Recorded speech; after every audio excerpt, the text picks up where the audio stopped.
Welcome to Bears News Fan Report, your trusted source for all the latest updates and rumors about our beloved Chicago Bears.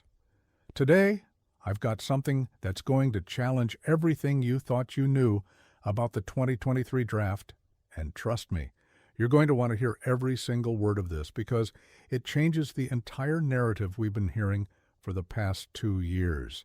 There's a conversation that's been happening in Chicago ever since April 2023, a conversation that refuses to die down, a conversation that comes back every single time we talk about draft strategy and building for the future. It's a conversation that has divided our fan base, created endless debates on social media, and honestly, it's a conversation that deserves to be addressed once and for all with the facts we now have in front of us. Back in 2023, the Bears had the 9th overall pick before trading it to Carolina. When draft night arrived and we were sitting at number 10, there was a player still on the board that had the entire football world buzzing. This wasn't just any prospect. This was someone who many analysts believed should have been the first overall selection. This was a defensive tackle with generational talent written all over him, someone who could transform an entire defensive line with his presence alone. I remember sitting there watching the draft unfold, and like so many of you, I was captivated by the possibility. The idea of landing a player of that caliber, someone who had dominated at the collegiate level with such ferocity and skill, it was intoxicating. The defensive tackle position is one of the most valuable in modern football, and having an elite player there can change everything about how your defense operates. But then the Bears made their selection, and it wasn't the defensive tackle everyone was talking about. It was an offensive tackle from Tennessee, a player who was considered the safe choice, the smart pick, but maybe not the exciting one. And immediately the reaction was mixed. Some understood the logic, others were furious, and the debate began right there on draft night. Now, before I reveal exactly what's been happening with this situation and why it matters so much right now, I need you to understand the context of where the Bears were as an organization at that moment. The offensive line had been a disaster for years. We'd watched Justin Fields get demolished week after week. We'd seen promising drives end because our protection broke down. We knew that if we were going to build something sustainable, something that could actually compete for championships, we needed to fix the trenches. The player the Bears selected was Darnell Wright, and the player they passed on was Jalen Carter from Georgia. And for 2 years now, every time Carter makes a splash play for Philadelphia, every time he records a sack or disrupts a play in the backfield, the debate reignites.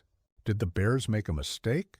Should they have taken the risk on the more talented but more controversial player? Here's where things get really interesting, and this is what I need you to pay close attention to, because the evidence is now overwhelming.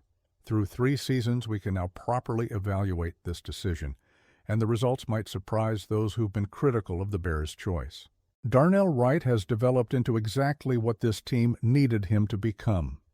When you draft an offensive tackle at number 10 overall, you're not just looking for a starter, you're looking for someone who can be elite at their position, someone who can neutralize the best pass rushers in the league, someone who can open running lanes and protect your most valuable asset, your quarterback.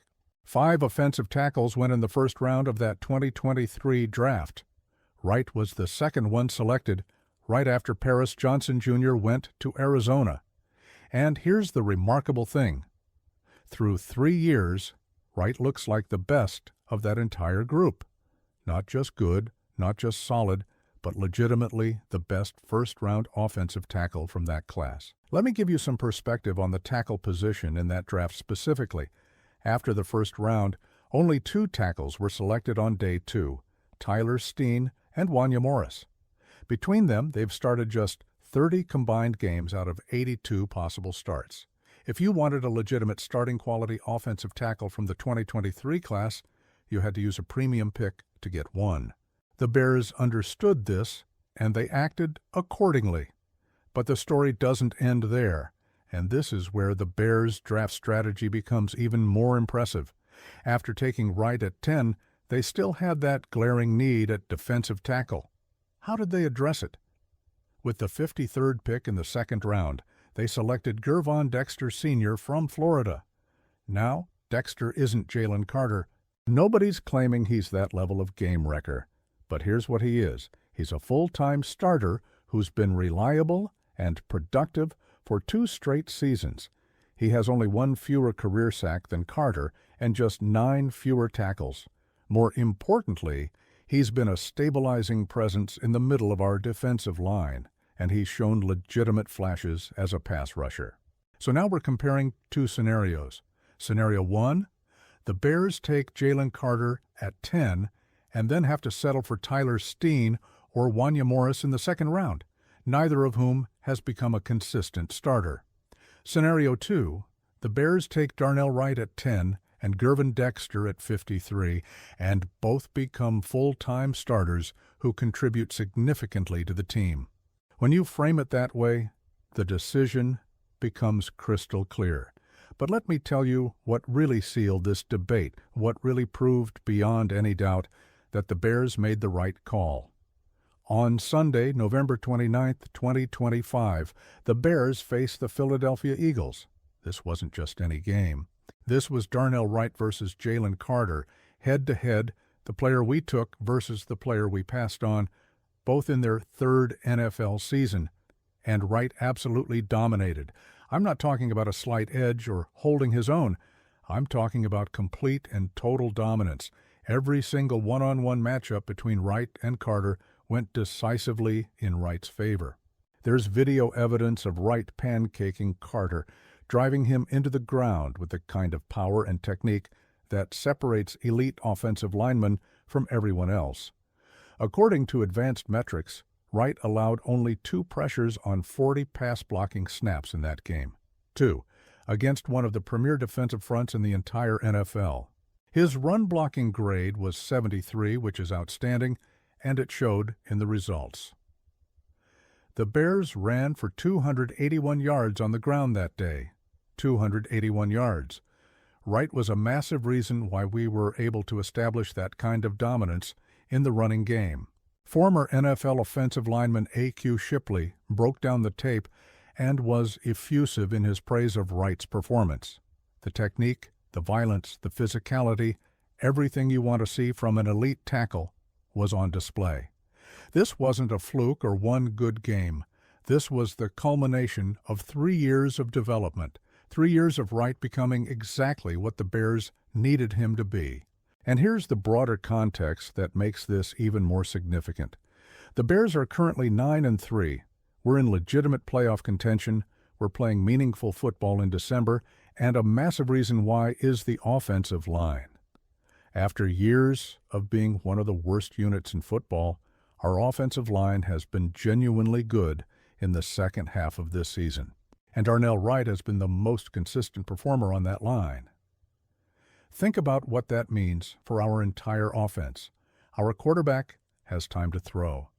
Our running backs have lanes to run through. Our play-action game works because defenses have to respect the run.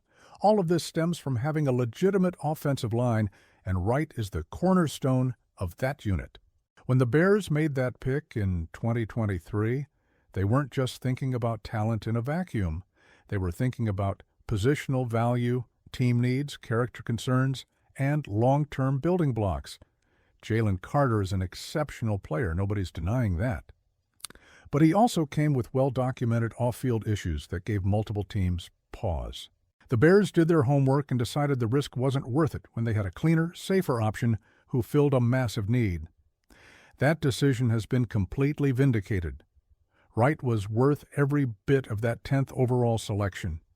He's proven that he belongs in the conversation of top-tier right tackles in this league, and he's still just scratching the surface of his potential.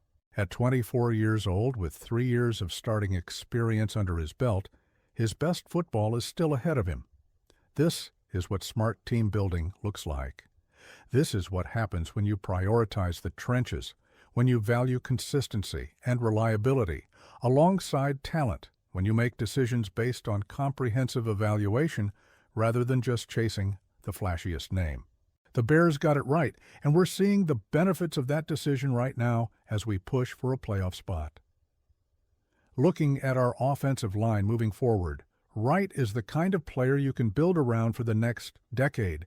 He's shown the ability to handle elite pass rushers, he's developed into a powerful run blocker, and he's stayed healthy and available. In today's NFL, finding a franchise tackle is one of the hardest things to do, and we've got one locked in on the right side. The debate about whether the Bears should have taken Jalen Carter needs to end. It's over. We have 3 years of evidence now, and that evidence overwhelmingly supports the decision to draft Darnell Wright. He's been everything we needed him to be, and more. Combined with the selection of Gervon Dexter in the second round, the Bears addressed both their offensive line and defensive line needs in that draft, and both players have become foundational pieces. As we head down the stretch of this season with playoff aspirations very much alive, having Darnell Wright protecting our quarterback and opening holes for our running game is invaluable. He's a big reason why we're in this position, and he's going to be a big reason why we can compete with anyone in the postseason if we get there. Now, I want to hear from you. Do you agree that Darnell Wright was the right pick over Jalen Carter? How do you evaluate the Bears' 2023 draft strategy now that we have 3 years of perspective? Are you as confident as I am that Wright is going to be an elite right tackle for years to come? Drop your thoughts in the comments below because I genuinely want to know how you're feeling about this. If you found this analysis valuable, if you appreciate the deep dive into the facts and the evidence-based approach to evaluating our team's decisions, make sure you hit that like button and subscribe to Bears News Fan Report. Turn on those notifications so you never miss an update, because we're bringing you the most comprehensive coverage and analysis of everything Chicago Bears. We're in the thick of a playoff race, and you don't want to miss a single development. I'll see you in the next one. Bear down.